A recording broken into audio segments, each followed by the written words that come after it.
میں نے اللہ سے طاقت کی دعا کی اور اللہ نے مجھے مضبوط بنانے کے لیے مشکلات دیں۔ میں نے اللہ سے عقل کی طلب کی اور اللہ نے مجھے مسائل حل کرنے کے لیے دے دیے۔ میں نے اللہ سے جرأت کی دعا کی اور اللہ نے میرے نفس پر قابو پانے کے لیے میرے راستے میں رکاوٹیں کھڑی کی۔ میں نے اللہ سے محبت کی طلب کی اور اللہ نے مجھے لوگوں کی مدد کے لیے بھیجا جو مشکل اور پریشانی میں تھے۔ میں نے اللہ سے خوشیوں کا مطالبہ کیا اور اللہ نے مجھے بے شمار دیا۔ ہو سکتا ہے کہ مجھے کچھ بھی نہ ملا جس کی میں نے خواہش کی ہو، لیکن مجھے اللہ نے ہر وہ چیز دی جس کی مجھے ضرورت تھی۔ بعض اوقات ہمیں ہماری زندگی میں صرف اندھیرا اور تکلیف ہی نظر آتی ہے۔ ایک بے نام سی بے سکونی گھیرے رہتی ہے، آنکھیں بس نم رہتی ہیں۔ یاد رکھیے، آپ تھک چکے ہیں پر آپ کا رب نہیں تھکتا۔ آپ کچھ نہیں کر سکتے پر آپ کا رب سب کچھ کر سکتا ہے۔ یہ جو اندھیرا ہے نا، رب اس کو روشنی بنانے پر قادر ہے۔ ہر تکلیف رحمت کا مرہم لے کر آتی ہے، ہر اندھیرا روشنی لے کر آتا ہے، ہر مشکل آسانی لاتی ہے۔ زندگی جامد نہیں رہتی ہے، آج کچھ نہیں ہے کل سب ہوگا۔ صرف اپنے اللہ پر یقین رکھیں۔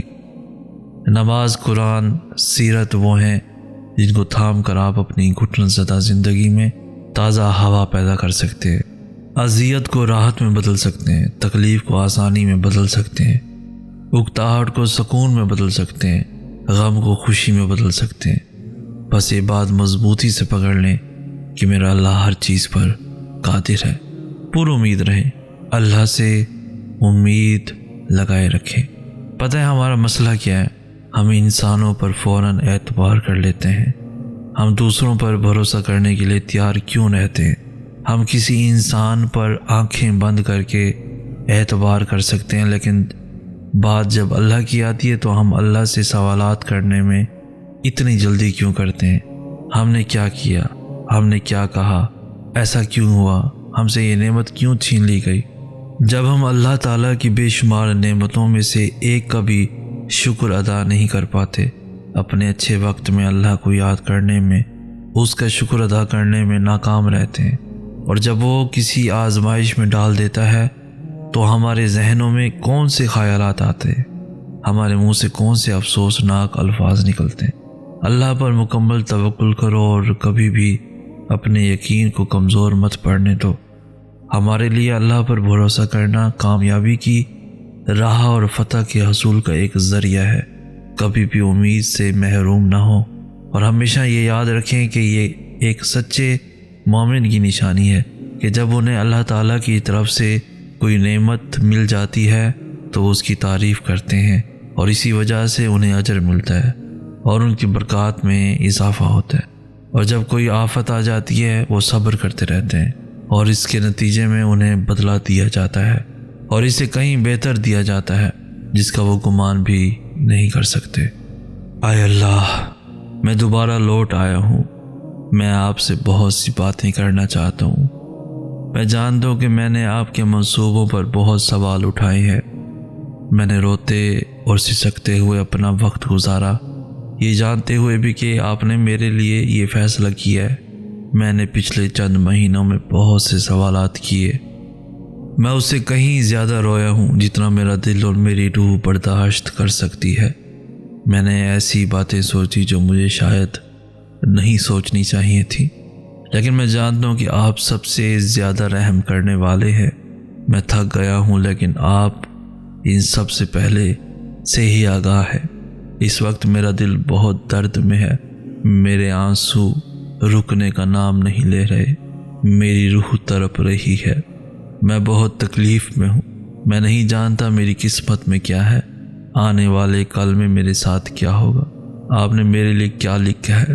میں کچھ نہیں جانتا، لیکن مجھے اس بات کا علم ضرور ہے کہ مجھے آپ پر دل سے بھروسہ کرنا ہے اور سب کچھ آپ کے ہاتھ میں چھوڑنا ہے۔ مجھے آپ پر توکل رکھنا ہے اور جو کچھ بھی ہو رہا ہے اسے قبول کرنا ہے، اور جو بھی آپ نے میرے لیے منصوبہ بنایا ہے اس پر راضی ہونا ہے۔ یہ مشکل ہے، لیکن میں جانتا ہوں کہ مجھے آپ اس وقت سے نکال لیں گے۔ آپ میرے ساتھ کبھی کچھ غلط نہیں ہونے دیں گے۔ آپ نے کچھ بہت ہی خاص لکھا ہوگا میرے نصیب میں بالآخر آپ سب سے زیادہ رحم کرنے والے، انتہائی مہربان اور انتہائی محبت کرنے والے ہیں۔ اے اللہ، میری زندگی میں آسانیاں پیدا کر، میرے بے چین دل میں کچھ سکون بھر دے، مجھے ہدایت دے، سیدھی راہ دکھا دے، اور مجھے ہمت دے کہ میں ان تمام مشکلات کا جو مجھے دن رات بے چین رکھتی ہیں، مجھے چین سے سونے نہیں دیتی، سامنا کر سکوں، اور میرے رب مجھے صبر عطا کر دے۔ اللہ پاک قرآن پاک میں فرماتے ہیں، اپنے رب کے حکم کی خاطر صبر کر جا، بے شک تم تو ہماری نظروں میں رہتے ہو۔ اللہ کی تسلی کتنی پیاری ہوتی ہے نا، تب سمجھ میں آتی ہے کہ قرآن کو زندہ کتاب کیوں کہا گیا، کیونکہ یہ انسان کے دل کا حال جانتی ہے، انسان کو بہترین طریقے سے سمجھتی ہے۔ قرآن واقعی محبت ہے۔ اللہ سے اتنا مضبوط تعلق بناؤ کہ جس روز تم اللہ کو آواز نہ لگاؤ، اس روز اللہ فرشتوں سے کہے کہ میرے بندے کی آج آواز نہیں آئی، پتہ کرو اس کا اور میری مدد اس تک لے جاؤ، میرا رحم اس تک لے جاؤ، تاکہ مجھے اس کی آواز آئے اور وہ مجھ سے کہے کہ یا اللہ میں ٹھیک ہوں۔ دل کو مارے بغیر نور نہیں ملتا۔ دل کو مارنے کا مطلب یہ نہیں ہے کہ اپنے اندر جینے کی امنگ چھوڑ دو، اس کا مطلب ہے کہ ایسی خواہشات کو دبا لو، چھوڑ دو جو تمہیں اپنے رب سے دور کر دیں۔ اپنے نفس کو اپنا غلام بنا لو، نہ کہ نفس کے غلام بن جاؤ۔ اپنے رب کے حکم کے آگے سر جھکا دو، یہ ہے دل کو مارنا۔ اور جب تک دل کو مار کر اپنے نفس پر قابو نہیں پایا جاتا، نور نہیں ملا کرتا، اور جس کو نور مل جائے اسے پھر کسی چیز کی طلب نہیں رہتی۔ یوں وہ تمہیں تمہاری من پسند چیز کو کھو دینے کے خوف سے گزار کر اپنا آپ یاد کرواتا ہے۔ یہ اسی کے فیصلے ہیں کہ وہ تمہیں کب اور کیا دیتا ہے، تو پھر یہ کیوں ملا اور وہ کیوں نہیں ملا، یہ سوچنا تمہارا کام نہیں ہے۔ تمہارا کام بس دعا کرنا ہے اور یقین رکھنا ہے، کیونکہ تم خود اپنے لیے اچھے یا برے کا انتخاب نہیں کر سکتے۔